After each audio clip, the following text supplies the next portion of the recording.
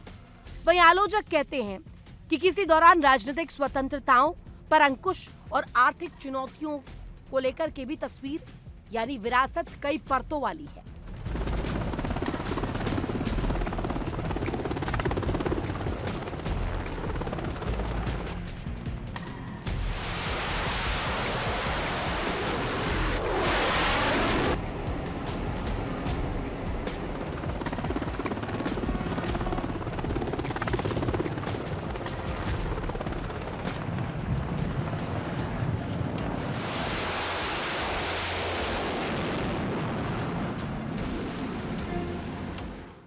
Ali Khamenei की ताकत सिर्फ सर्वोच्च नेता की संवैधानिक शक्तियों से नहीं आई, उनकी ताकत सत्ता की अलग अलग स्तंभों के बीच संतुलन बनाने से आई। धार्मिक प्रतिष्ठा, सुरक्षा, प्रतिष्ठान का भरोसा, राजनीतिक संस्थाओं पर प्रभाव, लंबे अनुभव ने उन्हें एक ऐसा नेता बनाया जिसके फैसलों का असर सिर्फ ईरान तक सीमित नहीं रहा।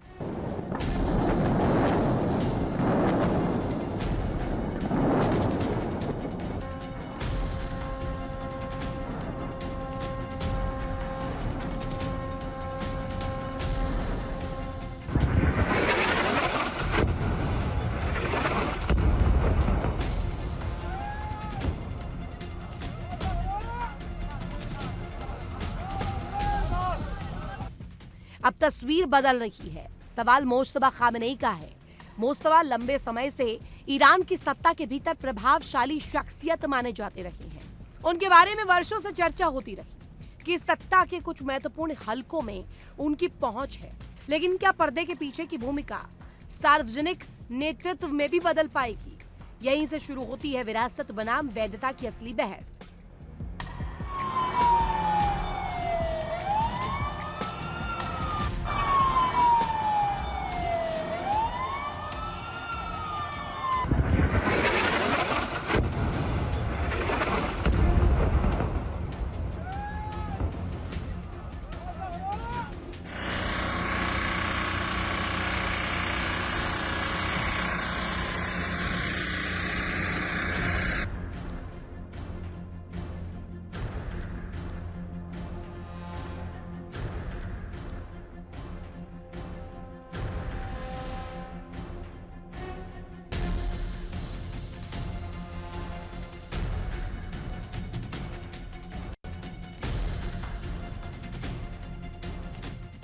क्योंकि विरासत सौंपी जा सकती है, लेकिन वैधता कमानी पड़ती है। जनता के बीच, धार्मिक नेतृत्व के भीतर और सत्ता प्रतिष्ठान में भी। अगर नेतृत्व को सिर्फ उत्तराधिकार की नजर से देखा गया तो सवाल उठेंगे, लेकिन अगर नेतृत्व अपनी क्षमता से भरोसा जीतता है तो वही विरासत नई ताकत बन जाती है।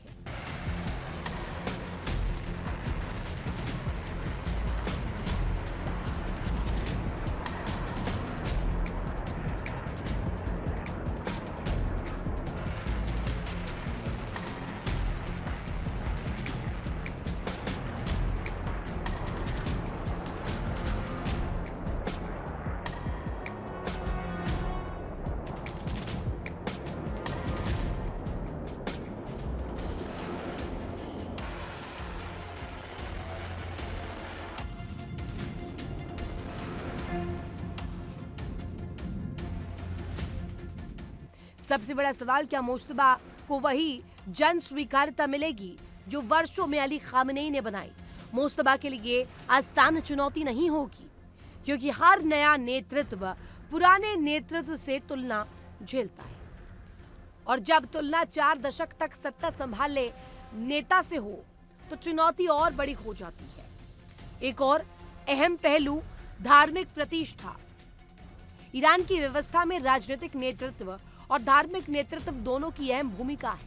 यही वजह है कि कई विश्लेषक सवाल उठाते हैं, क्या मुस्तफा धार्मिक प्रतिष्ठा के मामले में अपने पिता जैसी स्थिति बना पाएंगे, या उन्हें नई वैधता का रास्ता अपने काम से बनाना होगा? अब बात रेवोल्यूशनरी गार्ड यानी कि IRGC की। ईरान की सुरक्षा और रणनीतिक ढांचे में IRGC की भूमिका बेहद महत्वपूर्ण मानी जाती है। अगर किसी नए नेतृत्व को इस संस्थागत समर्थन का भरोसा मिलता है तो वो उसके लिए बड़ी ताकत हो सकता है, लेकिन क्या सिर्फ संस्थागत समर्थन जनता की स्वीकार्यता का विकल्प बन सकता है? यही सवाल ईरान के भविष्य से जुड़ा। मुस्तफा के सामने चुनौतियां सिर्फ राजनीतिक नहीं होगी, उन्हें एक साथ कई मोर्चों पर फैसले लेने होंगे। अमेरिका के साथ तनाव, इजराइल के साथ टकराव, परमाणु कार्यक्रम, प्रतिबंध, अर्थव्यवस्था, युवा आबादी की उम्मीदें, हर फैसला उनकी नेतृत्व क्षमता की परीक्षा होगा।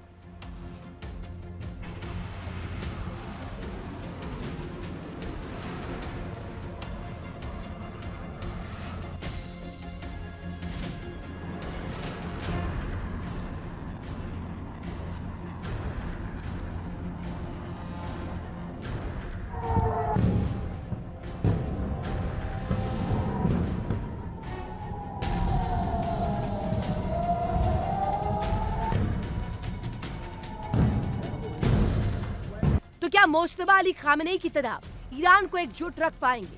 क्या मुस्तफा सत्ता के सभी केंद्रों के बीच वैसा ही संतुलन बना पाएंगे?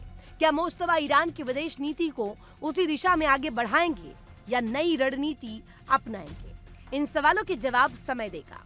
इतिहास गवाह है, सत्ता विरासत में मिल सकती है, लेकिन नेतृत्व विरासत में नहीं मिलता।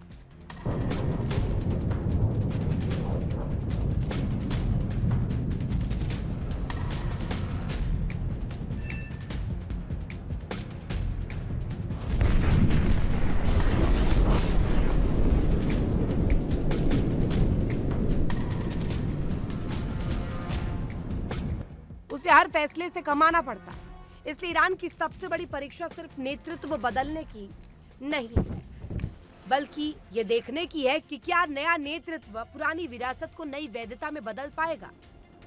क्योंकि ताज पहनना आसान होता है, लेकिन ताज का वजन उठाना हर किसी के बस की बात नहीं।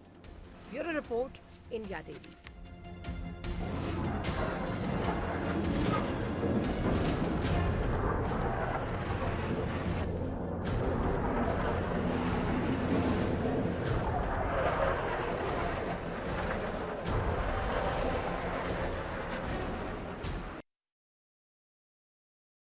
ईरान बाहरी दुश्मनों से ज्यादा आज अपने भीतर सुलग रही चिंगारी से परेशान है।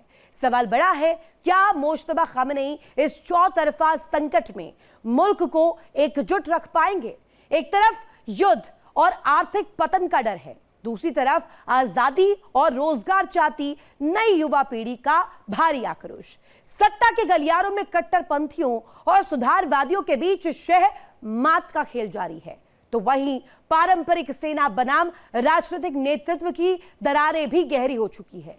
क्या युद्ध के समय राष्ट्रवाद सरकार का सुरक्षा कवच बनेगा या फिर अंदरूनी बगावत नया जन विद्रोह सुलगाएगी? एक नेता, कई संकट, आखिरकार क्या करेंगे मुस्तफा खामेनेई? देखिए इस विशेष रिपोर्ट में।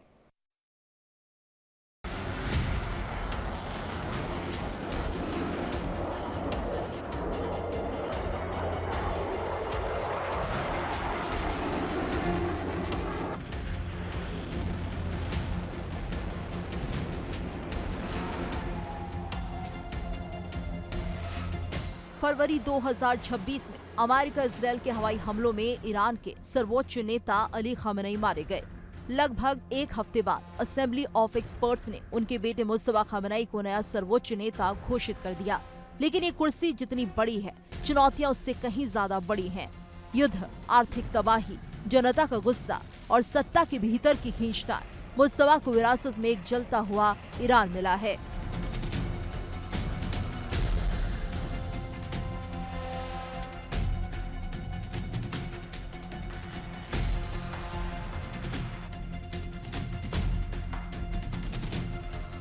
फरवरी मार्च 2026 का युद्ध ईरान के लिए बेहद विनाशकारी साबित हुआ।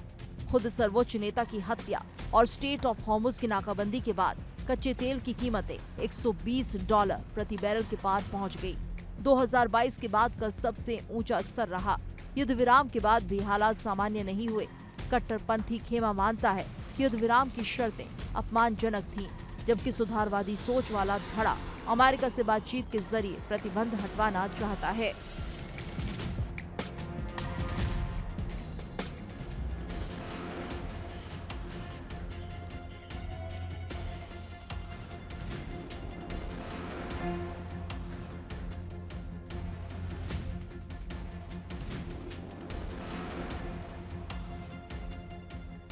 युद्ध से पहले ही ईरान की अर्थव्यवस्था संकट में थी। रियाल की कीमत लगातार गिर रही थी, महंगाई दर 30% से ऊपर बनी हुई थी और खाने पीने की चीजों की महंगाई तो 70% तक पहुंच गई थी। विश्व बैंक ने अनुमान जताया कि 2025 और 2026 दोनों साल ईरान की अर्थव्यवस्था सिकुड़ेगी।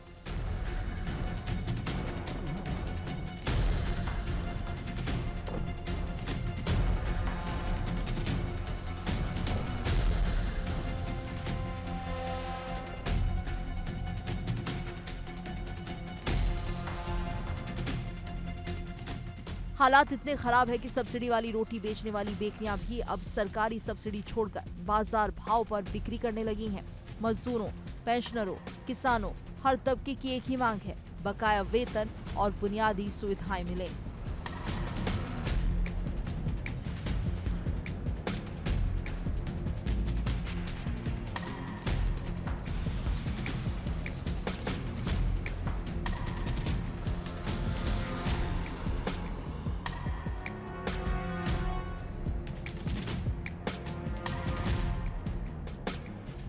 दिसंबर 2025 में शुरू हुआ जन आंदोलन ईरान के 200 से ज्यादा शहरों तक फैल गया। 1979 की क्रांति के बाद का सबसे बड़ा जन विद्रोह दिखा। सरकारी दमन में हजारों प्रदर्शनकारियों की जान गई जब मुस्तफा को नया नेता घोषित किया गया।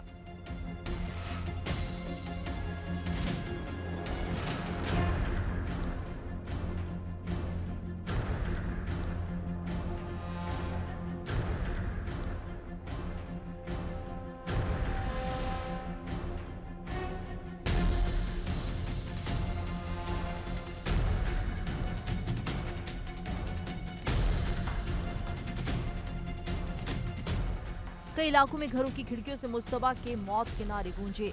खamenei के अंतिम संस्कार के दौरान भी जहां एक तरफ सरकार समर्थकों की भीड़ जुटाई गई, वहीं दूसरी तरफ प्रतिरोध की गतिविधियां जारी रहीं। यानी सत्ता के भीतर भी सब कुछ ठीक नहीं है। राष्ट्रपति मसूद पेजेश्कियान जैसे व्यवहारिक नेता अमेरिका से बातचीत और प्रतिबंध हटाने के पक्ष में है, जबकि कट्टरपंथी खेमा बदले की भावना से भरा है।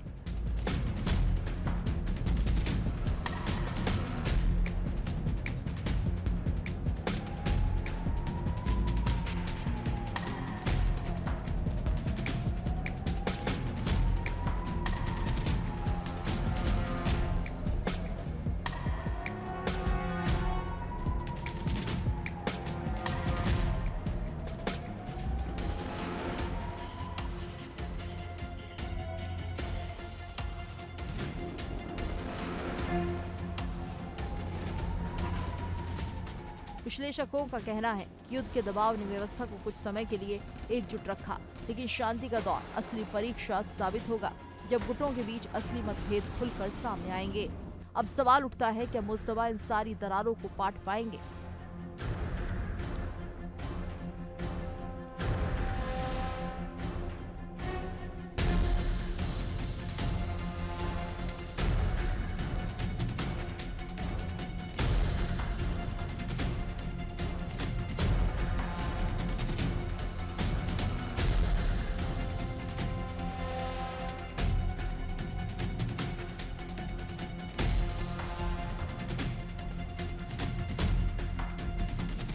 ईरान का भविष्य किस ओर? युवा पीढ़ी धार्मिक शासन से बदलाव की ओर बढ़ रही है। लोकतंत्र और शाही दौर के प्रतीकों को मिल रहा समर्थन। सुधारवादी और कट्टरपंथी धड़ों में सत्ता की खींचतान जारी। IRGC की बढ़ती ताकत भविष्य की राजनीति पर बड़ा सवाल। आर्थिक संकट के बीच विरोध प्रदर्शन फिर तेज होने के संकेत। 2009, 2022 और 2025-26 में बार बार भड़का जन आक्रोश। युद्ध के समय राष्ट्रवाद से सरकार को अस्थायी समर्थन मिला। युद्ध के बाद आर्थिक और सामाजिक मुद्दे हावी पड़ सकते हैं।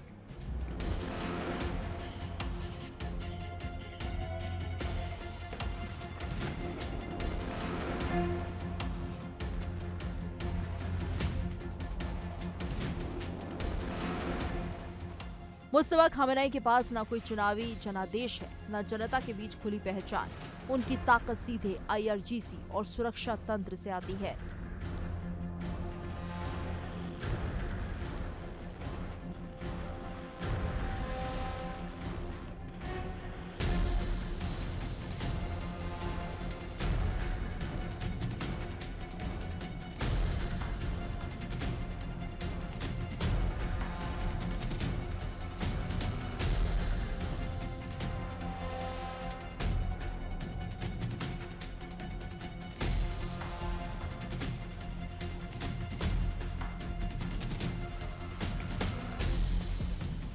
युद्ध ने फिलहाल व्यवस्था को एक साथ बांधे रखा है, लेकिन शांति के इस दौर में असली इम्तिहान शुरू होगा। आर्थिक तबाही, युवाओं का गुस्सा और सत्ता के भीतर की रसाकशी, ये तीनों मिलकर तय करेंगे कि मुस्तफा का ईरान एकजुट रहेगा या फिर टूटने के कगार पर पहुंचेगा।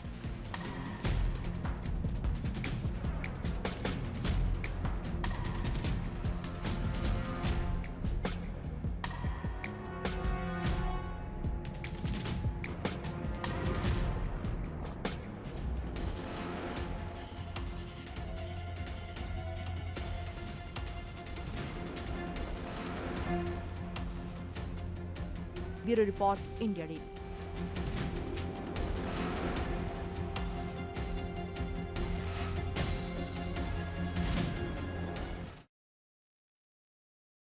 मोस्तफा खामेनेई के हाथों में ईरान की कमान आते ही दुनिया की नजरें टिक गई हैं उनकी विदेश नीति पर। सवाल बड़ा है कि मोस्तफा की इस नई कुर्सी से पुरानी दुश्मनी जारी रहेगी या शुरू होगी नई कूटनीति। क्या अमेरिका इजराइल ही रहेंगे दुश्मन नंबर 1 या एक्सिस ऑफ रेजिस्टेंस के जरिए बदले की आग भड़कती रहेगी, या फिर रूस के साथ सैन्य ऊर्जा गठजोड़ और चीन के बेल्ट एंड रोड निवेश से ईरान कोई नया चक्रव्यूह रचेगा। सबसे बड़ा सस्पेंस सऊदी और यूएई जैसे अरब देशों को लेकर है कि क्या खाड़ी में रिश्ते सुधरेंगे या टकराव लौटेगा। खास रिपोर्ट देखिए।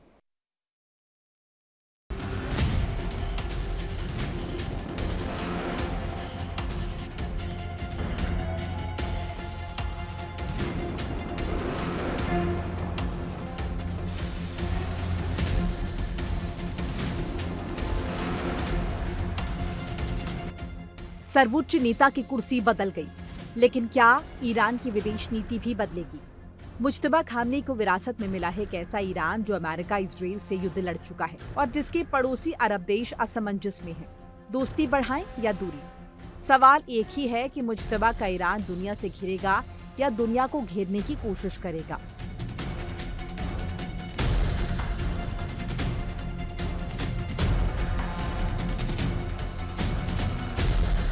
फरवरी 2026 में अमेरिका इजराइल के हमलों में खुद अली खामनेई मारे गए। जवाब में ईरान ने इजराइल, अमेरिकी अड्डों और खाड़ी के अरब देशों पर मिसाइल ड्रोन हमले किए और स्ट्रेट ऑफ होर्मुज को बंद कर दिया। जून में अमेरिका ईरान के बीच एक समझौता ज्ञापन हुआ जिसे मुज्तबा ने लिखित बयान में समर्थन दिया। हालांकि उन्होंने अपनी आपत्तियां भी जताई, लेकिन अमेरिका का रुख अब भी सख्त है। ट्रंप प्रशासन ने साफ कहा है कि नए सर्वोच्च नेता को अमेरिका से मंजूरी लेनी होगी और सीनेटर लिंडसे ग्राहम जैसे नेता खुले तौर पर कह चुके हैं कि मुज्तबा का अंजाम भी पिता जैसा हो सकता है। सवाल है कि क्या बदले की नीति हावी रहेगी। असेंबली ऑफ एक्सपर्ट्स के एक सदस्य के मुताबिक खुद स्वर्गीय खामनेई की सलाह थी कि एक नया नेता ऐसा हो जिसे दुश्मन नफरत करे।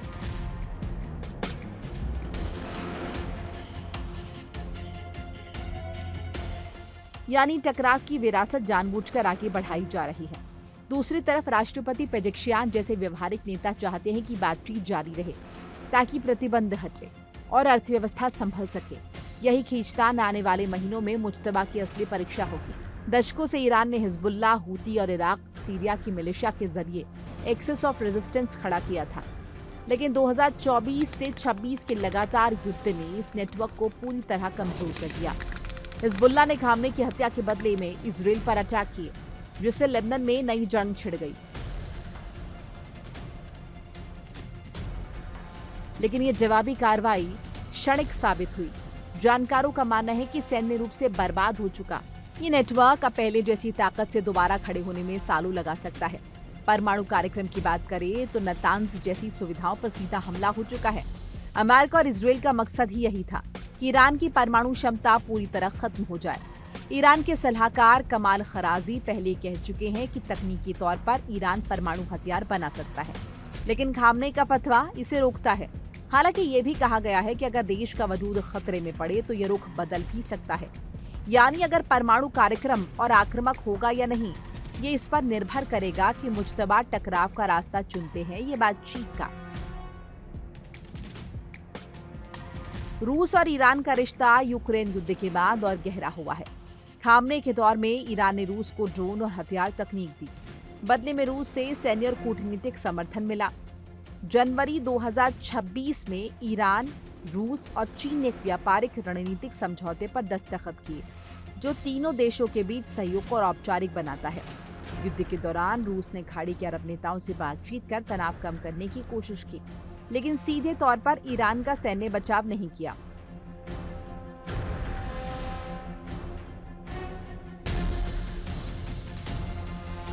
ऊर्जा क्षेत्र में भी सहयोग जारी है। रूस का international north south transport corridor Iran से होकर गुजरता है, जो पश्चिमी प्रतिबंधों को दरकिनार करने का एक रास्ता बन गया है।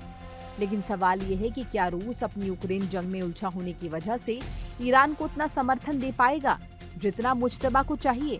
जानकारों का कहना है कि रूस के लिए ईरान एक रणनीतिक साझेदार तो है, लेकिन प्राथमिकता नहीं। यानी ये रिश्ता व्यावहारिक ज्यादा है, गहरी दोस्ती कम। चीन ईरान का सबसे बड़ा व्यापारिक साझेदार है और प्रतिबंधों के बावजूद ईरानी तेल का सबसे बड़ा खरीदार बना हुआ है।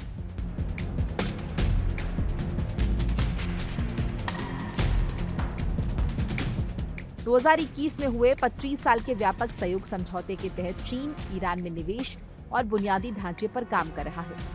बेल्ट एंड रोड इनिशिएटिव के तहत ईरान चीन के लिए मध्य एशिया और खाड़ी के बीच एक अहम कड़ी है। डॉलर के विकल्प के तौर पर भी चीन की भूमिका बढ़ रही है। क्षेत्र में अब स्थानीय मुद्राओं में व्यापार, जिसे कुछ विश्लेषक पेट्रो युआन कहते हैं, तेजी से बढ़ रहा है। लेकिन चीन की रणनीति साफ है कि वो ईरान का साथ देता तो है, मगर सीधे टकराव में उतरने से बचता है।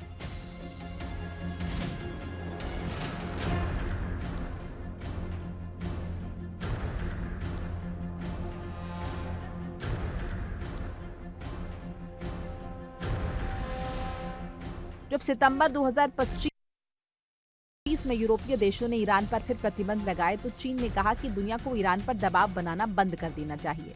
मगर व्यावहारिक स्तर पर चीन ने अपने आर्थिक हित पहले रखे हैं। मुज्तबा के लिए चीन एक भरोसेमंद आर्थिक सहारा है, लेकिन सैन्य टकराव में साथी नहीं। 2023 में चीन की मध्यस्थता से सऊदी अरब और ईरान के बीच जो सुलह हुई थी, वो फरवरी 2026 के युद्ध से बुरी तरह हिल गई।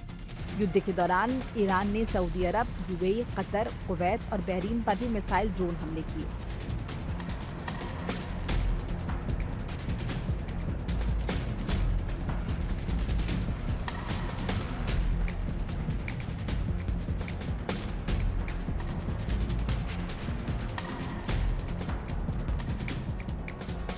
यूएई पर सबसे ज्यादा हमले हुए, इजराइल से भी ज्यादा।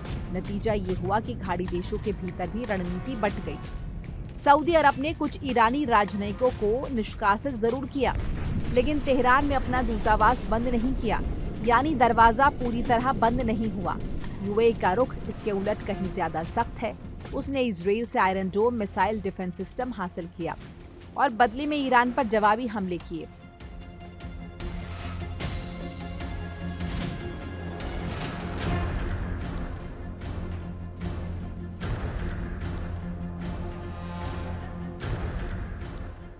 कतर ने भी अपनी धरती पर अल उदेद एयरबेस पर हमला झेला, लेकिन फिर भी कूटनीतिक संयम दिखाया।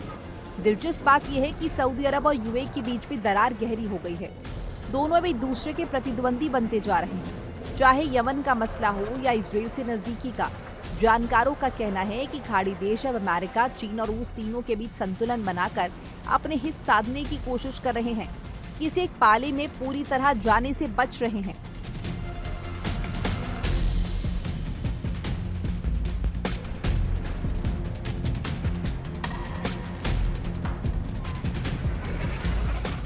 कुल मिलाकर तस्वीर साफ है। अमेरिका इजराइल से दुश्मनी फिलहाल कम होने के आसार नहीं।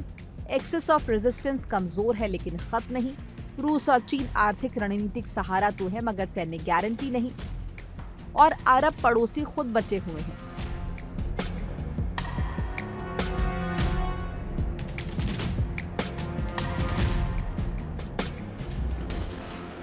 मुज्तबा के सामने चुनाव यही है कि बदले और टकराव की पुरानी लाइन पर चलें या बातचीत और आर्थिक सुधार की नई राह पकड़ें। यही तय करेगा कि आने वाले सालों में ईरान अकेले पड़ता है या नए दोस्त बनाकर खुद को फिर से मजबूत करता है।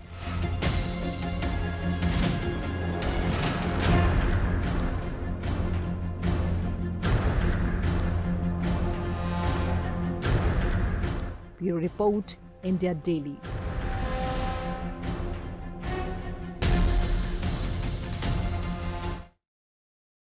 तो ललकार में आज के लिए बस इतना ही। कल फिर होगी मुलाकात। आप देखते रहिए इंडिया डेली। देखिए इंडिया डेली 24/7 अब आपके स्मार्ट टीवी पर। इंडिया डेली मौजूद है सभी डिजिटल प्लेटफॉर्म पर लाइव और लगातार। इंडिया डेली 24/7 हर दिन राष्ट्र को समर्पित।